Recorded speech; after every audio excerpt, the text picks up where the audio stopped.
Ouais, en fait, je voudrais témoigner des abus de la technologie, là. Parce que, bon, il y a les puces, alors il y a les androïdes aussi. Alors, mon ancienne curatelle, oui, c'est vraiment un être humain, elle est perverse. C'est très humain chez elle, sa perversion. Mais là, la nouvelle curatelle, on dirait un robot. Elle ressemble à un robot. Je sais pas, elle est étrange. Alors, on peut faire des androïdes, on fait pas la différence entre un humain et un robot, hein, méfiez-vous. Mais là, c'est dramatique. Ce monde-là, soi-disant dans le progrès technologique, l'intelligence artificielle, là, elle bat le beurre. Hein. Éthiquement parlant, c'est pas très intelligent. C'est comme la bombe nucléaire pour moi. Vous imaginez bien que là, c'est très dangereux tout ça. Là. C'est pouvoir que des gens ont avec de l'argent. Et il faut voir le degré de bêtise en fait. Sadique et masochiste. Moi, je préviens, hein, je préfère prévenir que guérir là. Mais vaudrait mieux que les gens se rattachent à ce qu'il y a de plus humain. Hein. C'est ça qui est le plus intelligent. C'est pas... effectivement, là, les diplômes, ça veut rien dire. Parce que les gens, là, les ingénieurs très forts pour vous fabriquer des hautes technologies pour vous baiser la gueule, ça, c'est pas intelligent. Et ils ont des diplômes importants. Donc, ouais, là, j'ai vu...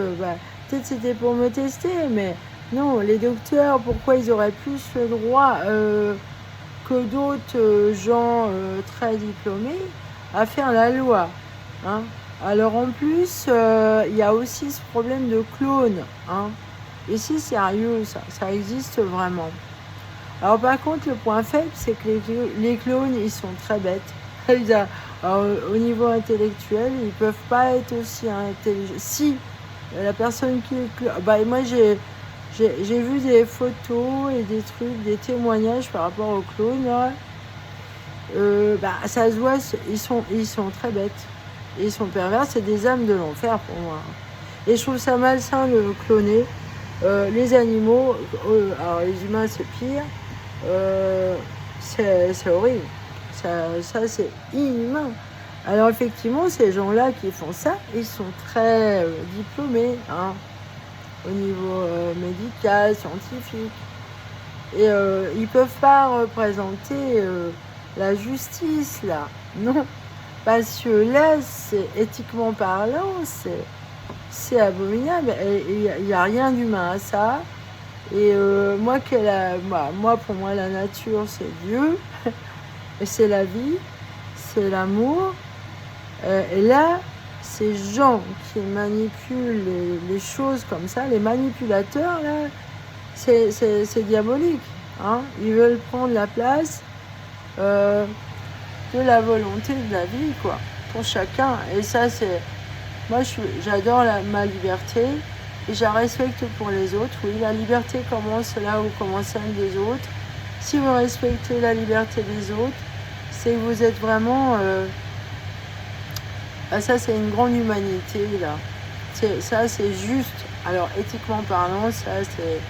Au niveau de l'éthique, la liberté devrait être au-dessus de tout, quoi. On n'a pas à décider à la place de la volonté de la vie, là. Que ta volonté soit faite. Hein. C'est un surgénie, ce Jean-Baptiste. Moi, c'est Jean-Baptiste. On l'a usurpé aussi. Et on a bricolé des choses au niveau des évangiles. Ceci dit, il y a une forme de logique dans certaines choses. L'autre jour, je pensais à la Sainte Vierge. C'est vrai qu'elle a dû redevenir vierge, vu qu'elle est morte, comment dire, ouais, je sais plus comment on dit, quand on a pu son partenaire. Mais il est évident que Joseph, c'était le père de Jean-Baptiste. Mais oui, moi par exemple, je suis dans l'abstinence totale. Alors sûrement, oui, moi aussi je suis vierge. Je suis vierge. Oui. Voilà. C'est voilà, c'est bah, l'amour tout seul de loin, c'est ça c'est limite quand même, hein. C'est alors moi, faut que je sois, riche de loin, intelligente de loin, amoureuse de loin. Moi je suis absolument toute seule, quoi. C'est et je suis au milieu de tout ce foutoir et mais je suis confrontée à une bêtise, heu, de haut niveau, quoi. C'est la perfection, de l'immoralité et de la connerie et moi je suis au milieu de tout ça. Je vois des gens, ouais, je vois bien qu'il y a des gens humains qui ont du discernement et qui font confiance à leurs impressions, humaines, hein. Ils se doutent bien qu'il y a quelque chose de bizarre et pervers derrière moi. Oui, parce que ça colle pas avec, ce qu'on me cache là. On me dit pas la vérité en face. Donc forcément, qu'est-ce qu'on a pu me faire souffrir? Rien que sur ma maternité, sur l'éducation que j'aurais pu donner à ma fille. Qu'est-ce que je m'en suis pris plein la gueule. Heu,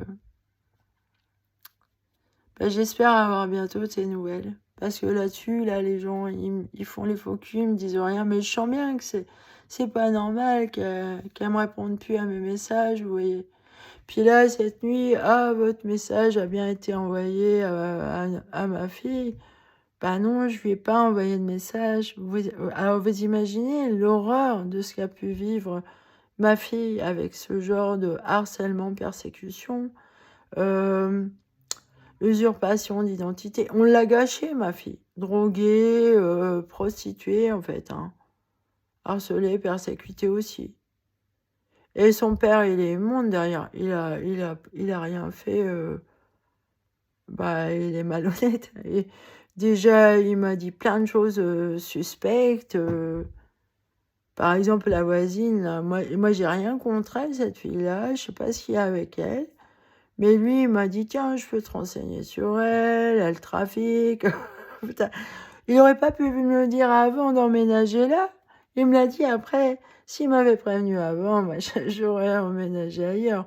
Mais en fait, moi je suis restée dans cette région à la base pour ma fille. Alors ils utilisent ma fille, heu, comme, voilà, c'est l'appât pour m'empêcher, me retarder et en fait, j'aurais mieux fait de partir de cette région, dès 2021 là, 2022. 2022. À chaque fois, je mets très longtemps à trouver un logement. Et enfin, alors là, c'est galère, hein. Pour les gens, avec, la hache ou ça, c'est très dur de trouver un logement parce que les gens à la hache, ils ont mauvaise réputation, hein et alors, il y a de l'abus, même au niveau des banques, tout ça, tout ce qui est on n'a pas droit au crédit, on est pris pour des cons. Alors curatelle, ça veut dire con. H, ah, vous êtes des nuls. Vous êtes des rebuts de la société. Qu'est-ce qu'on s'en prend plein la gueule? C'est à peine si c'est normal qu'on nous donne de l'argent pour vivre. C'est bizarre, quoi. Alors que c'est légal. Il y a des gens là en France qui sont méchants avec les gens comme nous, quoi. Comme si on méritait pas de vivre, quoi. Alors que, bah, pourquoi faire une structure comme ça de société avec des droits comme ça et après le reprocher aux gens alors que eux, et ben, c'est leur droit. Si ça, c'est légal que la société, bah, je sais pas, c'est les impôts des gens, oui. Bah, il y en a, ils pleurent sur leurs impôts, mais il ferait mieux d'aller voir au niveau des abus sur les remboursements de la Sécu, par exemple. Parce que les docteurs, ils abusent, hein. Il y a des fois des médicaments, je suis sûre. Alors, les pharmacies, il y en a une, elle m'a dit: «Oh, on aimerait bien être les banques». Vous voyez, c'est vachement pervers. Alors, ces gens-là, oui, pour eux, nous, eh ben, nous, ils aiment bien les handicapés. C'est des produits, quoi. C'est des clients. On peut même plus parler de patients, là. Alors, il y a les curatelles et tout, c'est démoniaque, hein, c'est dégueulasse. Moi, c'est comme ça que je perçois les choses. Enfin, ce racisme des gens qui ont des droits à la CAF, ça fait très, très longtemps que je l'ai remarqué. Oui, parce que c'est mal vu des banquiers, c'est mal vu des agences immobilières. On est de la merde, hein. Heu, pourtant, alors ils ont des prétextes, débiles et la loi est faite, pour nous rejeter, en fait et on devient la proie. Alors c'est le circuit est vicieux, en fait, parce que derrière, il y a des gens dans des mouvements politiques, extrémistes et eux, ils sont prêts à rafler tout là et à tout détourner. C'est un vice horrible ça, hein. Alors c'est la zizanie totale, c'est Babylone quoi. Voilà. Salut.